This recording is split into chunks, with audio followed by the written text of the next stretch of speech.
Hi everybody, welcome back to my channel. As you can see, I'm changed my surroundings again. I'm in my office chair instead of facing the books just because I just had a presentation for class and I don't feel like changing to sitting on the floor.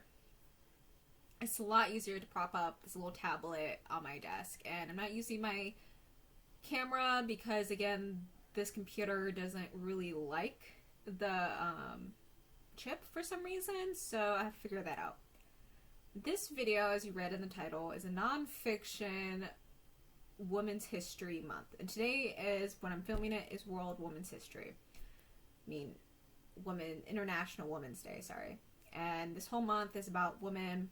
Every month's about women. Every month is about etc. But it's just fun to share some fun reads for you guys, nonfiction ones that you guys could enjoy reading.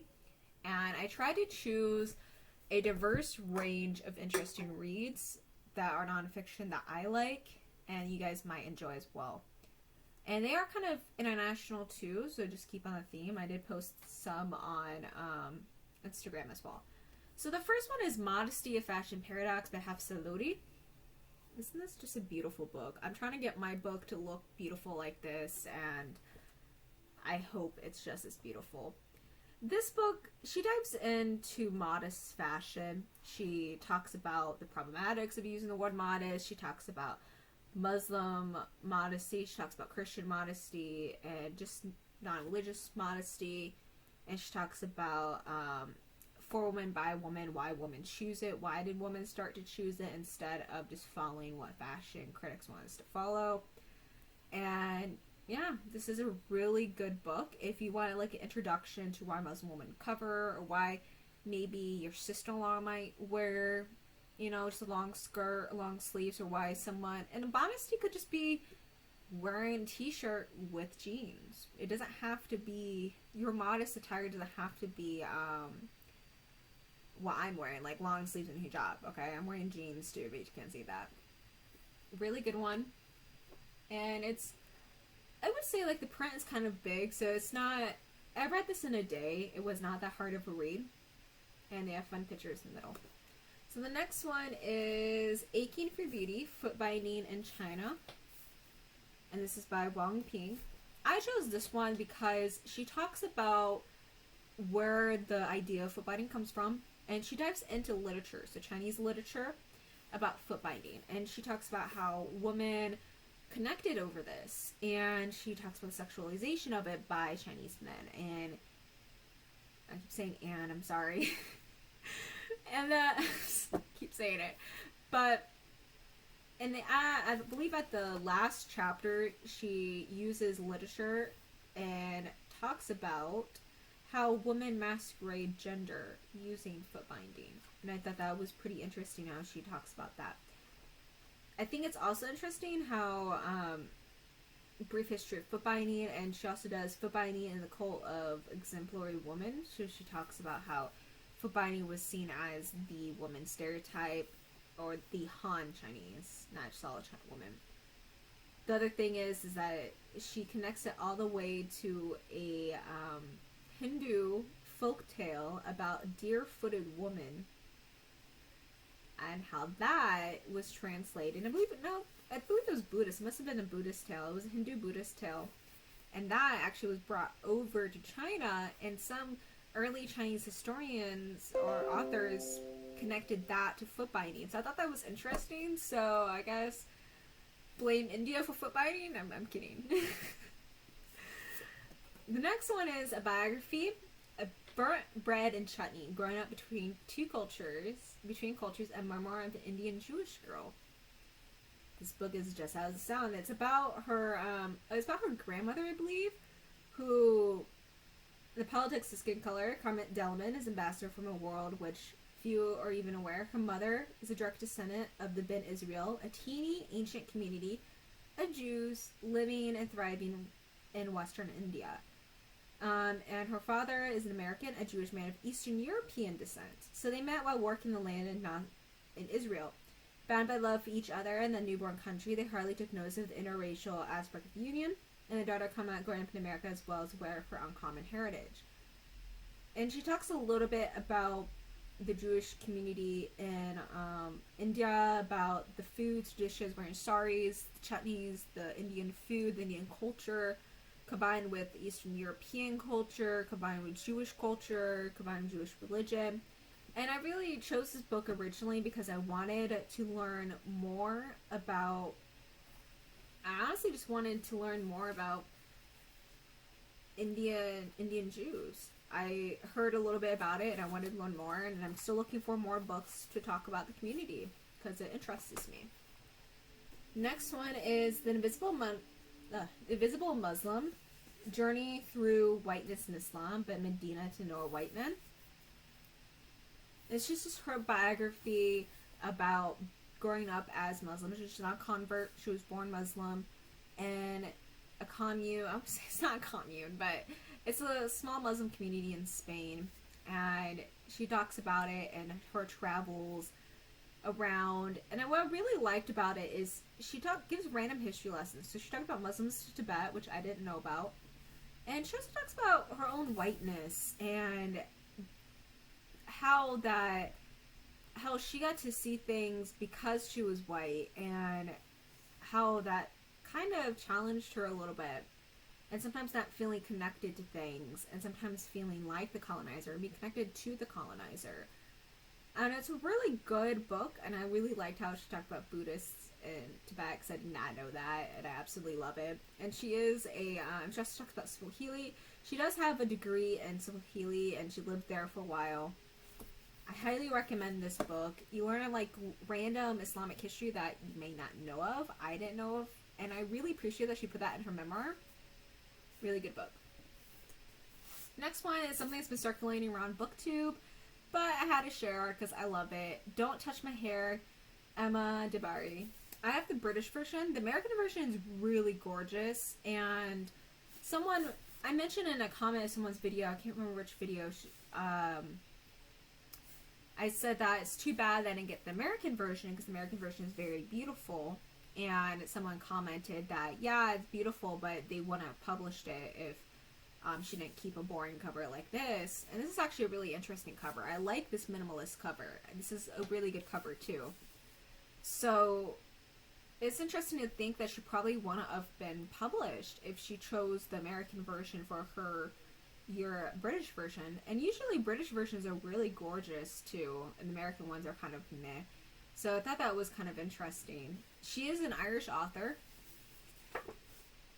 and the one thing I have to show you guys, and she talks about the history of black hair, and the history of black hair particularly from a Irish British background, but it's such an interesting thing. She talks about the scope of black hairstyle ranges from pop culture to cosmology, from prehistory times to futuristic, uncovering sophisticated indigenous mathematical systems of black hair. I recommend it. It's really interesting history. It's also just fast. It's also slightly a memoir about her experiences, and I really enjoyed that. And I have to find. She put a meme in here, and she also talks about relaxers and braiding styles, if you're curious, and religious implications as well. Colonialism. I did wish she talked a little about Islamic hair for black women as well, but can't have everything that you love in one. And I'm trying to find it. She put the Kermit the Frog meme in here, and I was trying to find where it should have it. Should I cut this out in the video? Is this boring you guys? Am I boring you? Okay. So she says that in here, in the face of dwindling returns, natural hair surfaces were added to the Cardozo's roster. It is precisely this type of calculated decision that leaves me at times suspicious of the motivations of some of our newly woke faves. But that's none of my business. And then she put the little Kermit the Frog. And I laughed really hard when I saw that. Because we know, as a writer, we all think about these memes when we're writing, and like, that's perfect. And when I saw that, I was like, no, she didn't. And I love it. It was perfect. It was perfect to her tone and what she was saying. I love her for that. and I'm going to be a sucker at buying all her other books that she writes. The next one is Sultana's Dream, A Feminist Utopia by Ruqayya Sakwat Hussain. She is Bengali, and she also goes by Begum Hussain. Begum is Begum Hussain. And let me show you this little... This is a used copy I just got. It's a little teeny little guy, and the story is about 10 to 15 pages. Let me see. Oh, yeah, they give a little picture of her. So this is her. Beautiful woman. I actually think it's interesting because this story, Her Land, is a feminist utopia. But really, it's interesting that I noticed.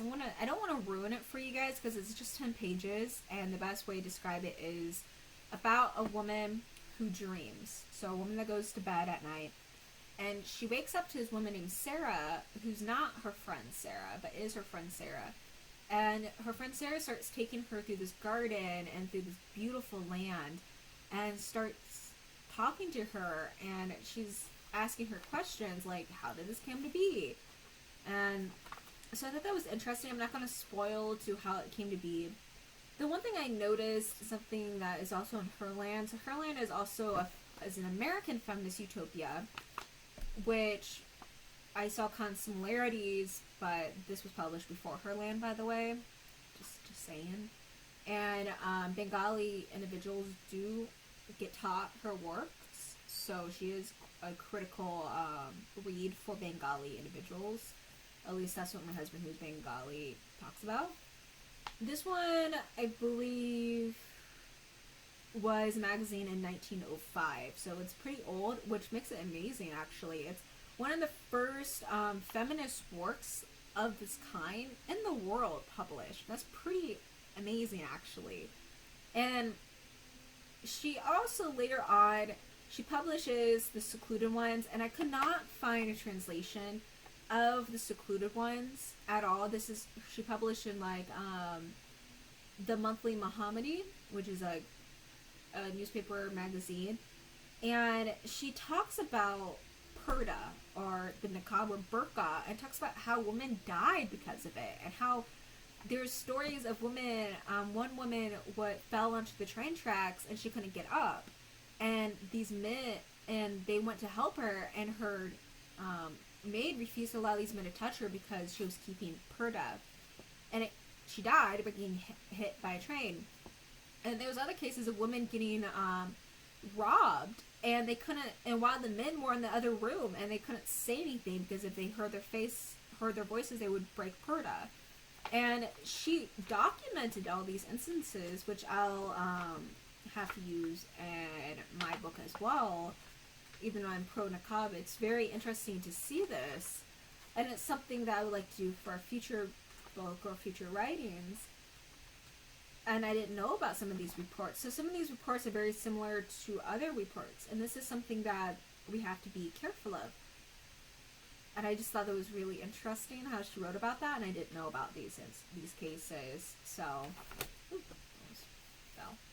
another thing I want to talk about before I go on to my last book is something with feminist utopia books. I don't know if anyone else notices this in other feminist utopia books, but they often have this element of nature, this element of woman creating these futuristic sci-fi, because her future is kind of sci-fi-ish, not necessarily fantasy, it's more like utopian sci-fi.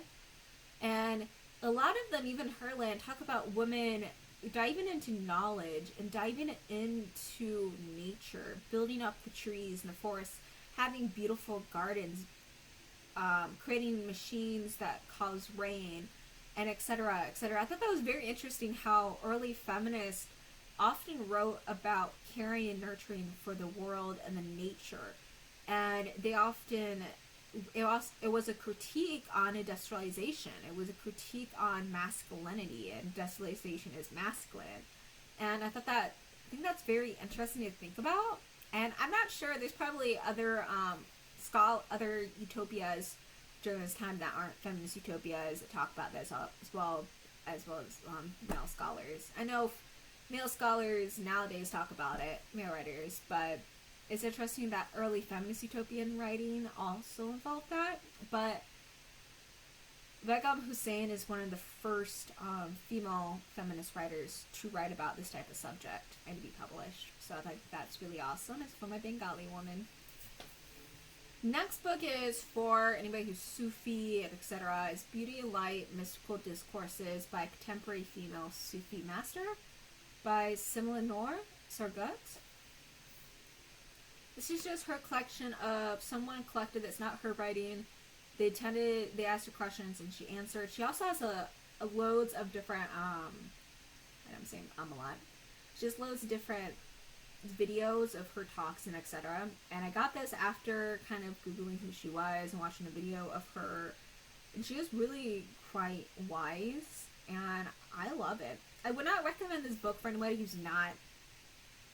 hasn't read a lot of Islamic stuff or is not Muslims. You might not understand like the references given, such as Rumi, may not understand the Muhammad Hadith references, which is what I mean. But if you do, go right ahead. If you want to read this, go right ahead. You might not understand a few of Ibn Arabi or Al-Ghazi references, but you know what? You go right ahead and read.